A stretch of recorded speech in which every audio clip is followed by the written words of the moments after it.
Praise లాడండి. అందరికీ వందనాలండి. అందరూ బాగున్నారు కదండి. వాక్యంలోకి వెళ్లే ముందు ప్రార్థించుకోండి. స్థుతులపైన వేసినడువైన దేవ, నీకు వందనములు, నీకు స్తోత్రాలు. నేను గడిచిన కాలం అంతే మమ్మల్ని కాచి కాపాడి సజీవ రెక్కలలో ఉంచినందుకు నీకు లెక్కలేని స్తోత్రాలు. నేను ప్రభా, మా హృదయములు మార్చు, మా మనసులు మార్చమని అడుగుచున్నాం ప్రభా. విరిగి నలిగిన హృదయమును దయచేయమని అడుగుచున్నాం ప్రభా. మాకు మారు మనసు దయచేయను ఆయన ప్రభా. వాక్యం వినిచుండగా ప్రభా మారు మనసు పొందే భాగ్యమును దయచేయమని అడుగుచున్నాం ప్రభా. వినిచున్న వారికి, చూచుచున్న వారికి, ప్రతి ఒక్కరికి రక్షణ దయచేయమని అడుగుచున్నాను తండ్రి. ఆమేన్. ప్రసంగి 2:13 నుంచి చూద్దామండి.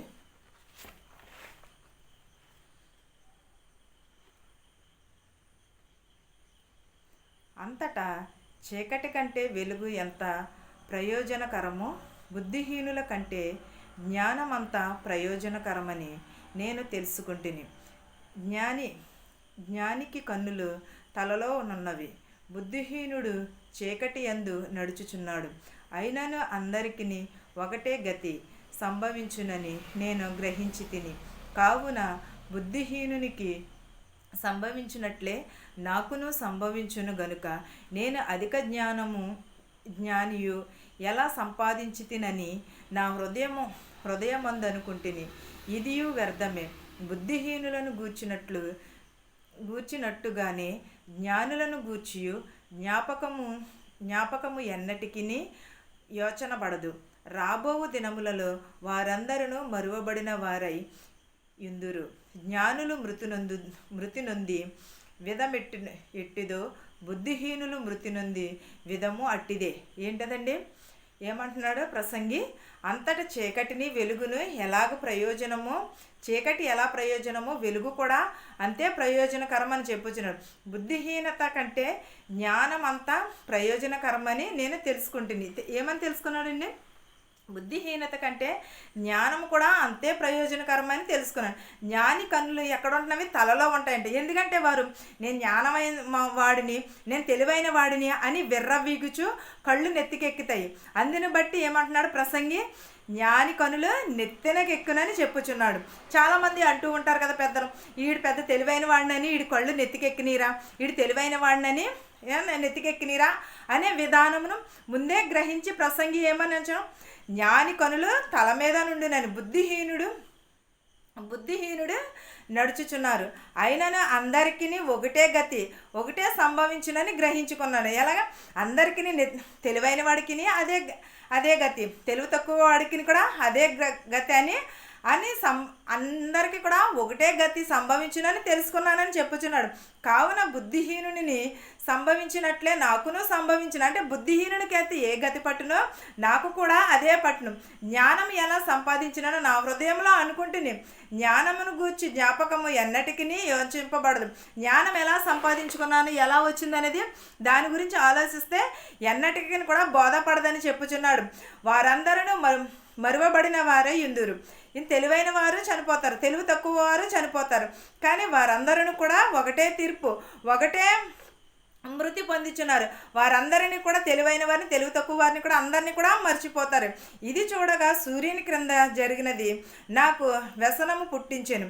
అంతయు వ్యర్థముగాను ఒకడు గాలికై ప్రయాసపడినట్లుగాను కనబడెను. గనుక బ్రతుకుట నాకు అసహ్యమాయను. ఏంటదండి? సూర్యుని క్రింద జరుగుచున్నది నాకు అసహ్యము పుట్టించెను. అంతయు కూడా వ్యర్థమే. గాలికి ప్రయాసపడుచున్నారు తప్ప కానీ బ్రతుకుచున్న బ్రతుకు కూడా వ్యసనమే అని చెప్పుచున్నాడు. నాకు అసహ్యముగానే ఉన్నదని చెప్పుచున్నాడు. సూర్యుని క్రింద నేను ప్రయాసపడి చేసిన పనులన్నిటినీ నా తరువాత వచ్చిన వారికి నేను విడిచిపెట్టవలెనని తెలుసుకుని నేను నేను వాటి యందు అసహింపబడితిని. నాకు జ్ఞానము గలవాడై యుండునో, బుద్ధిహీనుడై యుండునో అది ఎవడికి తెలియదు. ఏంటి? సూర్యుని క్రింద నేను ప్రయాసపడి తిని వాటన్నిటిని కూడా సంపాదించుకున్నాను. కానీ అవన్నీ కూడా వదిలేసి ఒక రోజున మృతి చెందుతానని చెప్పుచున్నాను. ఇవన్నీ కూడా నా వెనక వచ్చి వారికి ఉపయోగపడును కానీ ఇప్పుడు నాకు ఉపయోగపడవని చెప్పుచున్నాను. బుద్ధి ఎట్లా సంపాదించుకున్నాను? బుద్ధి నేను సూర్యుని క్రింద కష్టపడి అధికారి అయి ఉండినని కూడా ఇది అంతయు కూడా వ్యర్థమే. ఎంత తెలివిని సంపాదించుకున్నా, లేకపోతే ఎంత హోదా సంపాదించుకున్నా, లేకపోతే ఎంత చదువు చదివినా కూడా ఇదంతా కూడా వ్యర్థమే అని చెప్పుచున్నాడు ప్రసంగి. ప్రతీది కూడా వ్యర్థమే. మనం ఎంత ఆస్తి సంపాదించుకున్నా కూడా ఇక్కడ వదిలేసి వెళ్ళిపోతాం, కానీ మనం కూడా తీసుకువెళ్ళలేం కదా.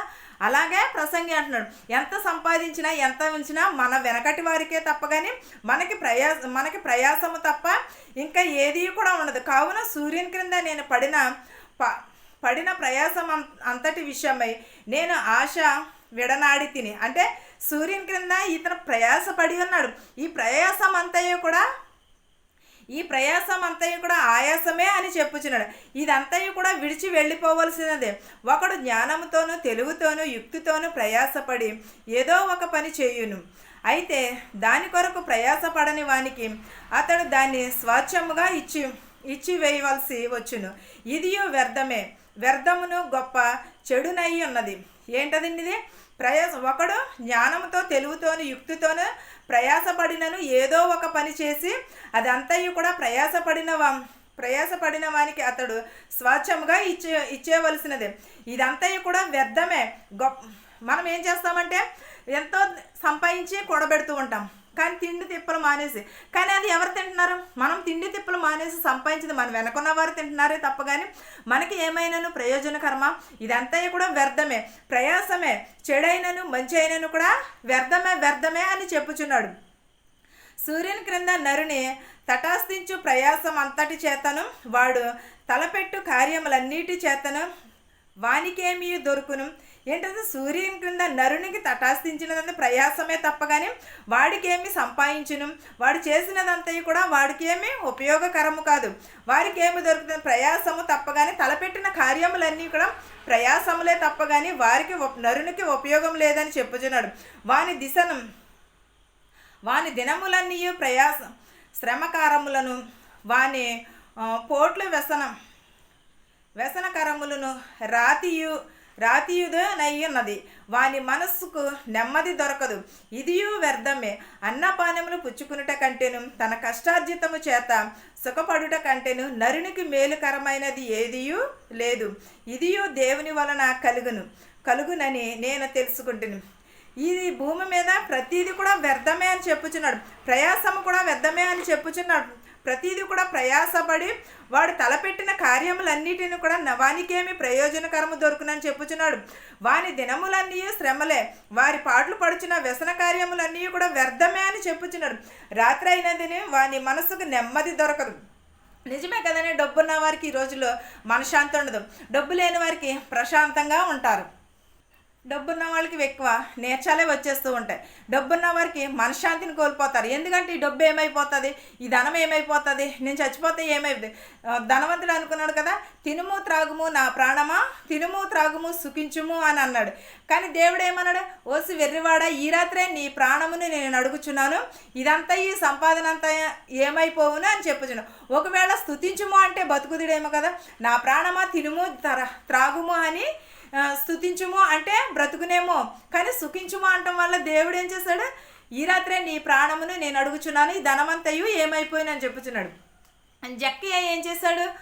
జక్కయ్య కూడా వడ్డీ వ్యాపారం చేశాడు, ఇవన్నీ చేశాడు. కానీ అయినను కూడా జక్కయ్య రక్షణ పొందాలి, యేసుక్రీస్తుని చూడాలి అని ఏ చెట్టు ఎక్కాడు? మేడి చెట్టు ఎక్కి వారు మారు మనసును పొంది ఉన్నను బట్టే కదా వారు చక్కగా వెళ్ళి అందరూ కూడా యేసుక్రీస్తు వారిని వెంబడిస్తున్నారు. కానీ జక్కయ్య అయితే పొట్టివాడు అయినందువలన నేను పాపము చేసి ఉన్నాను, నేను అనేక మంది దగ్గర పాపిసము దోచుకుని ఉన్నాను, ఇవన్నీ కూడా నేను ఏం చేయాలి, ఎలా చేయాలి అది తెలియక ఏం చేస్తాడు? యేసుక్రీస్తుని చూడాలి, ఇవన్నీ యేసుక్రీస్తు నన్ను లెక్క అడుగుతాడేమో అని మేడి చెట్టు ఎక్కాలి, వీళ్ళందరి జనంలో కూడా నేను కనిపించనేమో అని మేడి చెట్టు ఎక్కి చూస్తుంటే ఎవరి ఇంటికి వచ్చిందండి రక్షణ?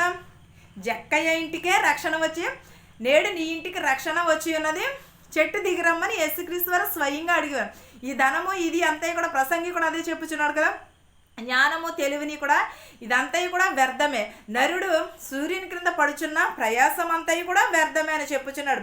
నరుడికి మేలుకరమైనది ఏదియును కూడా లేదు, దేవుని వలన కలిగినది మాత్రమే మేలు కలుగుతుందని చెప్పుచున్నాడు. ఆయన సెలవు లేక భోజనము చేసి భోజనము చేసి సంతోషించుట ఎవరికి సాధ్యము? దేవుడు సెలవివ్వకుండా మనం ఏదైనా కూడా జరగదు కదా. దేవునికి సమస్తమును తెలుసు, దేవునికి సమస్తమును ఎరిగి ఉన్నవాడు, సమస్తమును కూడా చూచుచున్నవాడు కూడా. మనమైతే చాటు మరుగుంటుందేమో, కానీ దేవునికైతే చాటు మరుగు అనేది లేదు. అంతటిని కూడా ఆయన సెలవు లేకపోతే భోజనం చేయుట కూడా ఎవరికి కూడా సాధ్యం కాదని చెప్పుచున్నాడు. మన దేవుడు సెలవు ఇవ్వకపోతే, దేవుడు ఆజ్ఞ లేకపోతే ఏది కూడా సాధ్యం కాదనే చెప్పుచున్నాడు. ఏలయనగా దైవ దృష్టికి మంచివాడుగా వానికి దేవుడు జ్ఞానమును, తెలివిని, ఆనందమును అనుగ్రహించును. ఏమనుగ్రహిస్తాడు? ఏలయనగా దైవ దృష్టికి మంచివాడుగాను నుండిన వాడికి దేవుని జ్ఞానమును, తెలివిని, ఆనందమును అనుగ్రహిస్తానంటున్నాడు. అయితే దైవ దృష్టికి ఇష్టడగు వానికి ఇచ్చుటకై ప్రయాసపడి పోగు చేయు పనిని ఆయన పాపాత్మునికి నిర్ణయించును. ఇదియు వ్యర్థముగాను ఒకడు గాలికై ప్రయాసపడినట్టుగాను ఉన్నది. ఎలా ఉన్నదండి? ఒక పాపిని రక్షించాలంటే ఏం చేయుచున్నాడు? ఒక పాపిని రక్షించుట కొరకే దేవుడు యేసుక్రీస్తు ఈ లోకానికి వచ్చి ఉన్నాడు, పాపుల కొరకు. కానీ మనం ఆరోగ్యంగా ఉన్నామనుకో, వైద్యుడు కావాలా? అక్కర్లేదు కదా. అలాగే యేసుక్రీస్తు వారు కూడా ఏం చేసిన? పాపులను రక్షించటానికి వచ్చి ఉన్నాడు. ఆయన ఏలయనగా దైవ దృష్టి మంచివాడుగాను నుండిన వానికి దేవుడు జ్ఞానమును, తెలివిని, ఆనందమును కూడా అనుగ్రహిస్తానని చెప్పుచున్నాడు. దైవ దృష్టికి ఇష్టుడై వాడికి ఇచ్చుటకై ప్రయాసము పడి పోగు చేయు పనిని ఆయన పాపాత్మునికి నిర్ణయించును. ఇదియు వ్యర్థముగాను ఒకడు గాలికై ప్రయాసపడినట్లుగానే ఉన్నది. ఏంటి? దేవుడు ఇవ్వకపోతే ఇదంతా కూడా వ్యర్థమే. కానీ దేవుడు ఎవరికి ఇస్తానన్నాడు? మంచివారికి ఇస్తానంటున్నాడు. మంచి ఆనందమును, తెలివిని, జ్ఞానమును ఇస్తానంటున్నాడు. అంతేగాని పాపాత్మునికి నిర్ణయించిన ఇది అంతయు కూడా వ్యర్థమని, గాలికి ప్రయాసపడినట్టు ఉన్నదని చెప్పుచున్నాడు. ఈ వాక్యమును మీకును, మాకును, మనందరికీ కూడా తోడయ్యుండును గాక. ఆమేన్. ప్రార్థించుకుందాం. స్తుతులపైన ఆసీనుడైన దేవా, నీకు వందనములు, నీకు స్తోత్రాలు నాయన ప్రభా. గడిచిన కాలం అంతే మమ్మల్ని కాచి కాపాడు సజీవ రెక్కలలో ఉంచినందుకు నీకు స్తోత్రాలు, నీకు వందనాలు నాయన ప్రభా.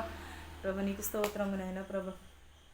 నేను ప్రయాసపడి భారము మోసుకునిచున్న జనులారా, నా యొద్దకు రండి అని చెప్పినావు నాయన ప్రభా. నీ యొద్దకు వచ్చిచుండగా మాకు మారు మనసు దయచే, విరిగి నలిగిన మనసు దయచేయమని అడుగుచున్నాం ప్రభా. మా శత్రువుని, మిత్రువుని దీవించమని అడుగుచున్నాం ప్రభా. ధనికులనేమి, భేదాలనేమి దీవించమని అడుగుచున్నాం ప్రభా. నీకు స్తోత్రాలు, నీకు వందనాలు నాయన ప్రభా. ప్రతి ఒక్కరి కుటుంబంలో శాంతిని, సమాధానమును దయచేయమని అడుగుచున్నాను నాయన ప్రభా. నాయన చెంటు బిడ్డలను దీవించమని అడుగుచున్నాం ప్రభా. బాలింతలను దీవించమని అడుగుచున్నాం ప్రభా. యవన బాలికలని, బాలింతలను కూడా దీవించమని అడుగుచున్నాం ప్రభా. వృద్ధాప్యంలో ఉన్నవారిని, నడి వయసులో ఉన్నవారిని ప్రభా, నాయన ప్రభ నీకే స్తోత్రాలు, వందనాలు చెల్లించుకునిచున్నాను ప్రభా. వెధవరాల్ని నీ చేతులకి అప్పగించుకునిచున్నాను ప్రభా. వారి కుటుంబమును దీవించమని అడుగుచున్నాం ప్రభా. నాయన బస్సులో వెలిచిన, రైల్లో వెలిచిన, హెలికాప్టర్లు, ఏ వాహనముల మీద అయితే వెలిచినారో వారి గృహములకు సురక్షితంగా చేర్చమని అడుగుచున్నాను నాయన ప్రభా. ప్రతి ఒక్కరి కుటుంబంలో శాంతిని, సమాధానమును దయచేయమని అడుగుచున్నాం ప్రభా. యాక్సిడెంట్ అయిన ప్రభా, హాస్పిటల్లో ఉన్నారు ప్రభా, బిడ్డను ముట్టి స్వస్థపరచమని అడుగుచున్నాం ప్రభా. మాకు తెలిసిన వారిని కానీ, తెలియని వారిని కానీ ప్రభా, ప్రతి ఒక్కరి పేరు చెప్పిన దీవించమని అడుగుచున్నాము నాయన ప్రభా. మంచివారిని, చెడ్డవారిని కూడా దీవించమని అడుగుచున్నాం ప్రభా. మారు మనసు దయచేయమని అడుగుచున్నాను నాయన ప్రభా. విరిగి నలిగిన హృదయమును దయచేయమని అడుగుచున్నాను నాయన ప్రభా. ప్రతి ఒక్కరి కుటుంబంలో శాంతిని, సమాధానమును దయచేయమని అడుగుచున్నాను నాయన ప్రభా. ఇతర దేశంలో పనిచేసుకుని చుండగా వారికి శక్తిని, బలమును దయచేయమని అడుగుచున్నాను నాయన ప్రభా. ప్రతి ఒక్కరికి శాంతిని, సమాధానం దయచేయమని ఆ ప్రార్థనని పాదసానికి చేర్చుకోమని అడుగుచున్నాను తండ్రి. ఆమేన్. అందరికీ వందనాలండి.